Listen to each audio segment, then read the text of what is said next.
start with Tadasana, our tall mountain pose. We use this at the beginning and the end of our salutations. It's a very strong posture, but quite often it's not fully understood. So we're going to break it down today. We're going to start at the top of our mat. We're going to take a walk up here. What we're going to do with the feet is bring the toes so that the big toes are touching, but leave a little gap between the heels so the blades of the feet are in line with the edges of the mat. We're going to pull up through the legs, not jarring them back, but feeling that purpose, that stirrup. We're going to lift up through the spine. We're going to roll the shoulders back and let the hands and the arms fall beside us. Lifting through the head so the chin is parallel to the ground. The crown of the head is to the horizon, to the sky. So we have this beautiful line, this beautiful strength in this posture. Sometimes though, some people find that this foot position can activate into the lower back a little. If you do struggle with that, if this does not feel comfortable for you, you can separate the feet just slightly by about 1 to 2 fist distance. This is what we call samastitihi, or pose of balance.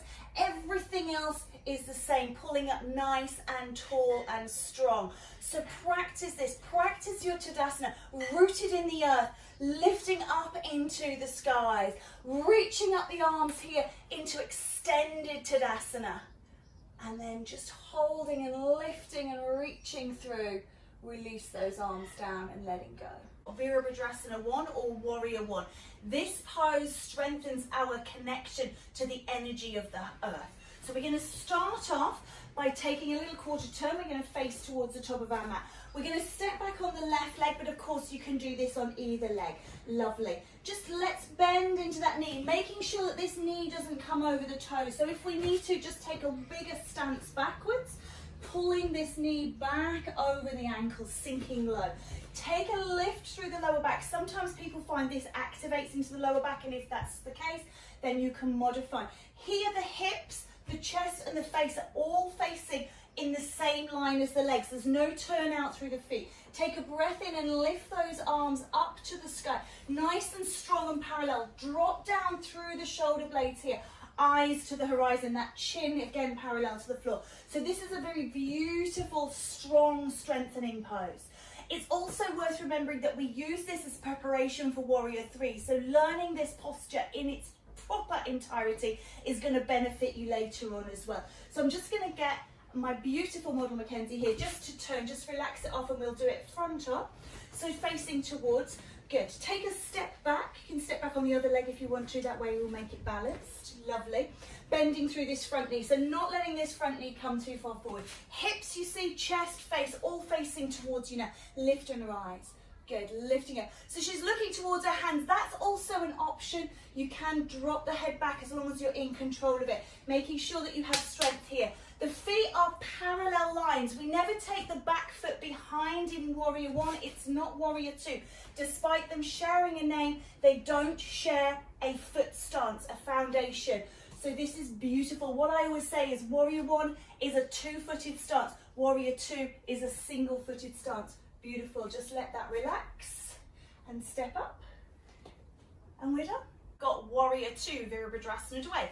This pose honours the heroic energies that reside within all of us. So we're going to try Warrior 2. Take a step up. Step back with your left leg, please. Stepping back. Remember, this is sided again, so you can do it both sides. The front foot here, the right foot is facing forwards. Nothing's happened in that. She's opened her hips out, and this left foot, this back foot, is pointing towards the long side of the mat. So we've got outward rotation through this hip here. We're bending into this front leg. We're lifting back through the body, so we're sitting down here. Beautiful. And then we're going to lengthen out, opening the arms, so really reaching through, looking to keep the arms in line. The head is turned towards the front hand. The beautiful thing about Warrior 2 is this represents life. This is where we reside, in the present. Out here is our future, and that's where we're going. That's where we're looking. Back here is our past. We can't live there. We've let that go, but we're still connected to it. So this is a beautiful representation of how we live. If you struggle with your knees or your hips, you can shorten your stance. So just bring your feet closer together and just make it smaller. If you really struggle, you can do it sitting on the seat. If you want to work into the big muscles of the legs, let's separate those feet out nice and wide, bigger, wider. Good, even more. I want that thigh to come parallel to the ground. Take those feet nice and deep. Sit the body through, don't lean through, back leg straight. Beautiful. So you can see this is now starting to really work in here. The knee is always over the ankle. Beautiful, strong stance, and equal through the arm. Warrior 3 to round off that trilogy of those beautiful, strong warrior poses, because we are all warriors. This pose, I mentioned it a couple of days ago in Warrior 1, it starts with virtually the same setup, but I have seen some people come at it from Warrior 2, so it really is personal choice. We're going to set up that Warrior 1 once more, so if you remember, step forwards on the right, step back on the left, bend into that front knee. Good, take a little breath here. Just bring your hands onto your hips rather than taking them up into the air. So setting up your foundation, this is really good. And then just start to bring your weight out of the back foot. So start to lengthen and start to lift up through that front leg. Really engaging these muscles around the knee. Pull up really nice and tight, beautiful. And then start to tip through the body. Coming down, keeping the hips parallel to the floor, keeping this leg, start to lift and squeeze here. Don't worry if you wobble, that's fine. If you feel comfortable in this, what you can do is bring your hands into your heart center, or you can take them out to the side, making sure they come out to the side rather than going backwards. And if you prefer and you feel really comfortable, you can take those arms up and overhead, really lifting here. Good. It's a strong balance. Take a gentle relax out of it, coming out of it the way you came in through Warrior 1. Keep those arms extended, and then pulling up, stepping in, bring the hands into heart. Warrior 3 balance. Downwards facing dog. So when you're ready, please would you come down onto all fours? Excellent. So downward facing dog is one of those postures that really works well off of a good foundation. So what we're going to do here is we're going to look at the position of the arms. Set the hands up underneath the shoulders, nice and long through the back, and then onto your knees here. To start to rise into this pose, tuck your toes under, good, and start to lift through the hips. So push the ground away, coming back, Adho Mukha Svanasana. We're going to press back through here. Notice how the hands are wider than the feet because the shoulders are bigger than the hips. We're looking for a gentle bend at the knees. This is beautiful here. And the heels are towards the ground, but not on it. If you've got your heels on the ground, you're not going to be lengthening through that muscles, or those muscles. So this is really nice. Our head is hanging down.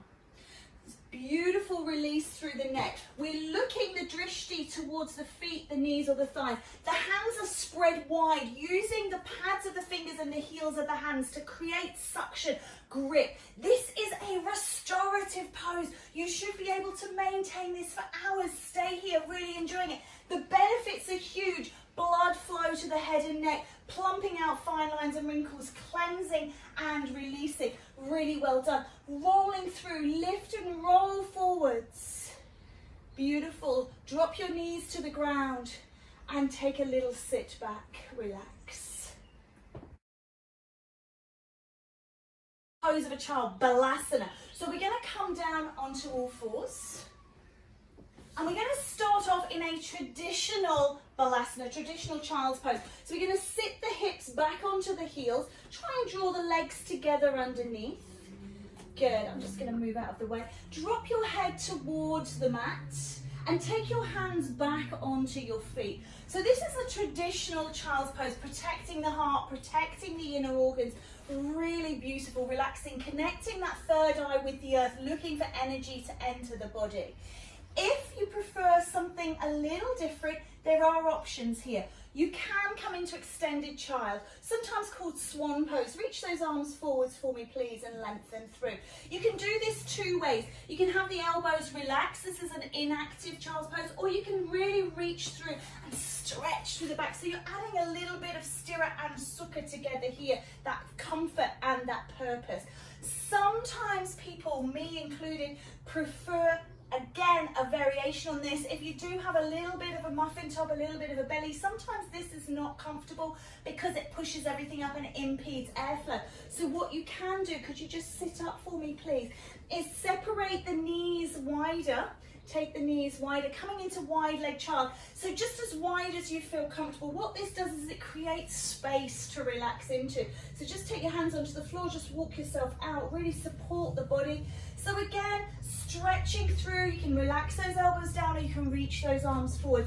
This is our wide leg child. So a little bit of a variation for different people. If you suffer with your knees, if you don't like child's pose, then what you can do, so just turning over onto your back, please, is just laying on the back, weight out of the knees, just draw your knees into your belly and just either hug them or just let them fall there. One that people find incredibly difficult. It is very, very challenging. It is, of course, Shavasana. It is our corpse pose. We come down to lying. Most people think they can do this. Most people think this is easy. It really isn't. Remember, the key thing with a dead person is they don't move. The amount of people in this posture that fidget and twitch, that's what we need to resist. So lying in this position, what we're going to look to do first is close off the throat, this communication center, shut it down, making the neck long, back of the head on the floor. Relax the shoulders down, take the arms beside you, maybe a little wider than your mat. We turn the palms up. The reason we turn the palms up is this. We have stimuli in our fingertips, and when they're on the ground, we're being activated. When we turn them up, we're releasing that activation. It's also a little bit of a gesture of acceptance of universal energy. What it also does is it moves the scapula and relaxes off. So we're looking a little bit into semantics here as well. The back is nice and long. We let the legs just fall from the hips. The feet are rolling out. What we also need to remember in Shavasana is that we use our whole mat. So we're not to one side, we're not over, and we're not crooked and twisted. Letting the feet just roll away. Now, some people have lower back problems, and this can create lots of pressure in the lower back. So we can come into what we call supported Shavasana. Bend your knees for me, please. Take your feet a little wider than your hips and just roll your knees in together. So your knees are resting on each other, so they're supported. But what that immediately does is it takes the flare out of your lower back. So if you do have lower back pain, you can come into supported Shavasana.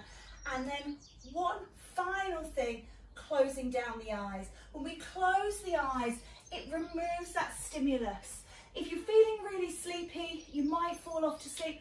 Is that a bad thing to get 60 seconds of shut-eye at the end or beginning of practice? I think not. I think it's a really beneficial thing. If your body needs it, go with it. So this is our beautiful Shavasana.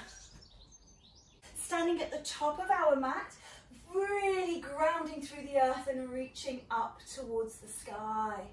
Pulling in through the tummy, nice and firm. Take a breath. And then as you exhale, reach the arms up towards the heavens. And step back on your left leg, coming into warrior one. Just finding that position, checking the knee, checking the back leg, checking the body, shoulders, head, reaching and lifting. Then just bringing that weight forwards and starting to tip and lift into your warrior three. You can drop out and come into warrior two before taking this step up to the top of your mat. Breathe in, lift up, extended Tadasana. Step back with your right leg, left leg forwards. Warrior one on side two. Start to rise and pull up, and then start to tip into your warrior three. Don't worry if you wobble, don't worry how far you go. Just do your best in your maximum. Stepping out and opening into your warrior two. Before stepping back up. Take a breath in, lifting up, coming down now onto all fours and reaching up into downward facing dog. Take a little pedal in position here and then roll yourself onto all fours, sitting back into your chosen child's pose.